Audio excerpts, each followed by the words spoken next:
অন্য সব দিনের মতো সোমবারও হয়তো পড়াশোনায় ডুবেছিল মাইলস্টোনের শিক্ষার্থীরা। টিফিন ব্রেকে দল বেঁধে বসেছিল ক্যান্টিনে। হয়তো মায়ের হাতে বানানো মজার নাস্তাটা খাওয়ার চলছিল জোর প্রস্তুতি। কারো শেষ হয়েছে ক্লাস, বাড়ি যাওয়ার আগে বন্ধুদের সাথে হয়তো একটু গল্প করে নিচ্ছিল বাচ্চাগুলো। কিন্তু কে জানতো এটাই হবে এই দুনিয়ার বলা শেষ গল্প, শেষ টিফিন। একটু পরেই মাথার উপরে ভেঙে পড়বে আস্ত ঘাতক বিমান। কিন্তু তাই হলো, আকাশ থেকে আগুনের গোলা হয়ে ধেয়ে আসলো ঘাতক বিমান। নিমিষেই নাই হয়ে গেল ১৯টি তাজা প্রাণ। পরে পড়ে থাকতে দেখা গেল বাচ্চাদের পুড়ে যাওয়া জুতো, পানির বোতল, ভাঙা চশমা। শোক নেমে এলো পুরো দেশে। মায়েদের গগন বিদারী চিৎকারে ভারী হয়ে উঠল উত্তরার বাতাস। আন্তঃবাহিনী জনসংযোগ পরিদপ্তর আইএসপিআর বলছে, বাংলাদেশ বিমান বাহিনীর F-7 BGI যুদ্ধবিমানটি নিয়মিত প্রশিক্ষণ অভিযানে সোমবার দুপুর 1টা 6 মিনিটে কুর্মিটোলার AK খন্দকার ঘাঁটি থেকে উড্ডয়ন করে। উড্ডয়নের কিছুক্ষণের মধ্যেই যান্ত্রিক ত্রুটি দেখা দেয়। বৈমানিক ফ্লাইট লেফটেন্যান্ট মোহাম্মদ তৌকির ইসলাম বিমানটিকে ঘন বসতি এড়িয়ে নিরাপদ এলাকায় নিয়ে যাওয়ার প্রাণান্ত চেষ্টা করলেও শেষ পর্যন্ত দিয়াবাড়ির মাইলস্টোন স্কুল অ্যান্ড কলেজের একটি ভবনে আছড়ে পড়ে। এই দুর্ঘটনায় বৈমানিক সহ ১৯ জন নিহত এবং ১৬৪ জন আহত হয়েছেন।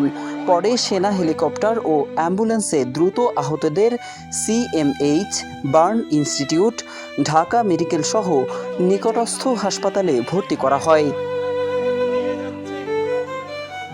এই ঘটনার পর শোকে বিহ্বল হয়ে পড়ে পুরো বাংলাদেশ। ঢাকার সবচেয়ে সুন্দর জায়গা দিয়াবাড়ি পরিণত হয় শোকের ময়দানে। সেনা, পুলিশ ও ফায়ার সার্ভিস সহ উদ্ধারকারী দল আহতদের উদ্ধারে সর্বাত্মক চেষ্টা চালায়। হাসপাতালগুলোতে রক্তের সংকট দেখা দিলে মাইকে মাইকে রক্তদানের জন্য আহ্বান জানানো হয়। রক্তের খোঁজ চলে সামাজিক যোগাযোগ মাধ্যমেও। আহতদের হাসপাতালে নিতে সাহায্যের হাত বাড়িয়ে দেয় হাজারো মানুষ।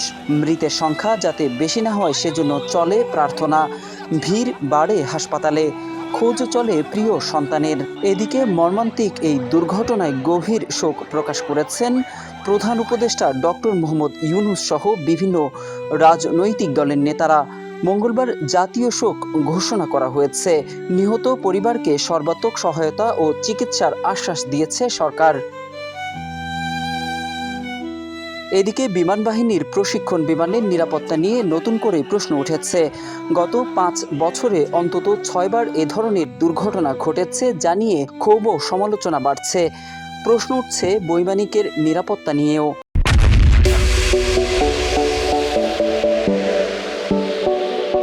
অনেকে বলছেন, একজন বৈমানিক তৈরি করতে হয় হাজারো ত্যাগ স্বীকার, খরচ হয় রাষ্ট্রের অর্থ।